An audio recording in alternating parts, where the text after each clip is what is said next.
पवनपुत्र हनुमान, जन्म से सेवा तक की अद्भुत कथा। घने जंगलों और ऊंचे पर्वतों के बीच एक शांत आश्रम में माता अंजनी तपस्या में लीन थीं। उनके हृदय में एक ही इच्छा थी, एक ऐसा पुत्र जो दिव्य हो, शक्तिशाली हो और धर्म की रक्षा करे। दिन बीतते गए, साल गुजर गए, लेकिन माता अंजनी का संकल्प कभी कमजोर नहीं पड़ा। एक दिन उनकी तपस्या से प्रसन्न होकर भगवान शिव प्रकट हुए। उनकी आवाज गूंज उठी, अंजनी, तुम्हारी भक्ति ने मुझे प्रसन्न कर दिया है। तुम्हें एक ऐसा पुत्र मिलेगा जो मेरी ही शक्ति का अंश होगा और युगों तक पूजनीय रहेगा। उसी समय पवन देव ने उस दिव्य शक्ति को माता अंजनी तक पहुंचाया और कुछ समय बाद जन्म हुआ एक तेजस्वी बालक का। वह बालक था हनुमान।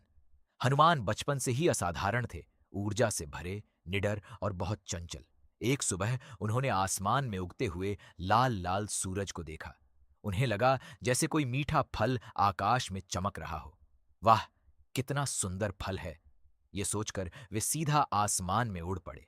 पूरा ब्रह्मांड कांप उठा। देवताओं में हड़कंप मच गया। इंद्रदेव ने अपने वज्र से प्रहार किया। हनुमान जी धरती पर गिर पड़े और बेहोश हो गए। ये देखकर पवन देव क्रोधित हो गए। उन्होंने पूरी सृष्टि से वायु को रोक लिया। चारों ओर हाहाकार मच गया। देवता घबराकर ब्रह्मा जी के पास पहुंचे। सभी देवताओं ने मिलकर हनुमान जी को जीवन दान दिया और उन्हें अनेक वरदान दिए।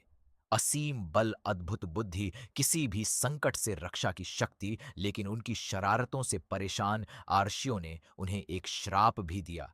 तुम अपनी शक्तियों को भूल जाओगे जब तक कोई तुम्हें याद न दिलाए। समय बीतता गया। हनुमान जी बड़े हुए, लेकिन अपनी शक्तियों से अनजान रहे। एक दिन जंगल में उनकी मुलाकात हुई भगवान राम और लक्ष्मण से। जैसे ही हनुमान जी ने राम को देखा, उनके भीतर एक अजीब सी शांति और भक्ति जाग उठी। वह क्षण उनके जीवन का टर्निंग पॉइंट था। जामवंत जी ने उन्हें उनकी शक्ति का एहसास कराया। हे वीर, तुम वही हो जो पर्वत उठा सकते हो, समुद्र लांघ सकते हो। तुम अपनी शक्ति को पहचानो। हनुमान जी ने अपनी शक्ति को याद किया और एक ही छलांग में समुद्र पार कर लंका पहुंच गए। रास्ते में कई बाधाएं आईं, सुरसा, सिंहिका, लेकिन उन्होंने हर चुनौती को पार किया। लंका पहुंचकर उन्होंने माता सीता को खोज निकाला, उन्हें राम का संदेश दिया और भरोसा दिलाया, माता, श्री राम जल्द ही आपको मुक्त कराने आएंगे। जब रावण के सैनिकों ने हनुमान जी को पकड़ लिया तो उनकी पूंछ में आग लगा दी गई, लेकिन वही आग रावण के अहंकार को जलाने का कारण बन गई।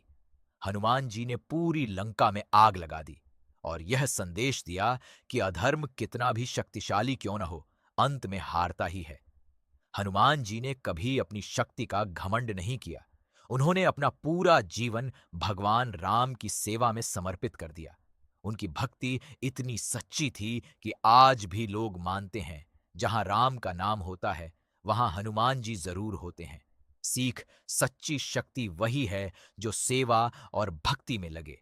और हर इंसान के अंदर एक हनुमान छुपा है, बस उसे पहचानने की जरूरत है।